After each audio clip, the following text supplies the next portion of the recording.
अम्बरीश महाराज इस इतिहास को सुना रहे हैं। एक समय की बात थी कि राजा जनक ने किसी अपराध में पकड़े हुए ब्राह्मण को दंड देते हुए कहा, ब्राह्मण, आप मेरे राज्य से बाहर चले जाइए। यह सुनकर उस ब्राह्मण ने श्रेष्ठ राजा को उत्तर दिया, महाराज, बताइए कि आपके अधिकार में कितना राज्य है। इस बात को जानकर मैं शास्त्र के अनुसार आपकी आज्ञा पालन करने की चेष्टा करूंगा और दूसरे राज्य में निवास करूंगा। उस ब्राह्मण के इस तरह से कहने पर राजा जनक ने एक गंभीर श्वास लेते हुए कुछ सोचा और कुछ समय तक वो मौन हो गए। थोड़ी देर चुप रहने के बाद वे ब्राह्मण से बोले, ब्राह्मण, यद्यपि बाप दादाओं के समय से ही मिथिला प्रांत के राज्य पर मेरा अधिकार है, तथापि जब मैं विचार की दृष्टि से देखता हूं तो सारी पृथ्वी पे खोजने पर भी मुझे अपना राज्य नहीं दिखाई देता। जब पृथ्वी पर मुझे अपना राज्य नहीं दिखता तो मैंने मिथिला में खोज प्रारंभ की। वहां से भी निराशा हुई तो मैंने अपनी प्रजा पर अपने अधिकार का पता लगाया, किंतु उन पर भी अपने अधिकार का निश्चय न हुआ।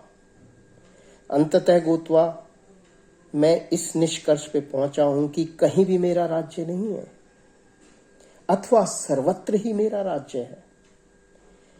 एक दृष्टि से यह शरीर भी मेरा नहीं है और दूसरी दृष्टि से सारी पृथ्वी ही मेरी है। यह जिस तरह मेरी है उसी तरह दूसरों की भी है। इसलिए अब आपकी जहां इच्छा हो वहां रहिए। ब्राह्मण ने कहा, राजन, जब बाप दादाओं के समय से मिथिला प्रांत के राज्य पर आपका अधिकार है तो बताइए किस विचार से आपने इसके प्रति अपनी ममता को त्याग दिया। किस बुद्धि का आश्रय लेकर आप सर्वत्र अपना ही राज्य मानते हैं और किस तरह कहीं भी अपना राज्य नहीं मानते।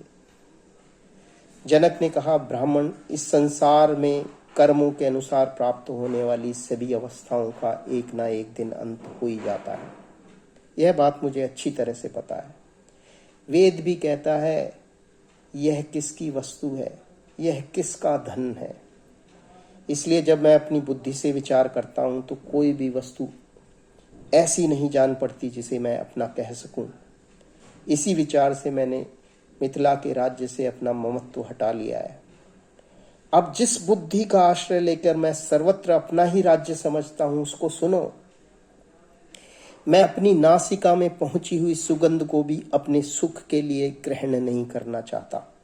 इसलिए मैंने पृथ्वी को जीत लिया है और वह सदा मेरे वश में रहती है। मुख में पड़े हुए रसों को भी मैं अपनी तृप्ति के लिए आस्वादन नहीं करना चाहता। इसलिए जल तत्व पर भी मैंने विजय प्राप्त कर ली है और वह सदा मेरे अधीन रहता है। इसी प्रकार नेत्र के विषयभूत रूप और ज्योति का, त्वक इंद्रिय को प्राप्त हुए स्पर्श का, स्वर्ण गोचर शब्दों का और मन में आए हुए मंतव्य विषयों का भी मैं अपने सुखों के लिए अनुभव नहीं करना चाहता। इसलिए मैंने तेज, वायु, आकाश और मन को भी जीत लिया है तथा वे सभी सदा मेरे वश में रहते हैं। मेरे प्रत्येक कार्य का आरंभ पूर्ण पुरुषोत्तम भगवान के निमित्त होता है। राजा जनक की ये बातें सुनकर वह ब्राह्मण ठहाका मारकर हंस पड़ा और कहने लगा, महाराज, आपको मालूम होना चाहिए कि मैं धर्म हूँ और आपकी परीक्षा लेने के लिए ब्राह्मण का रूप धारण करके आया हूँ।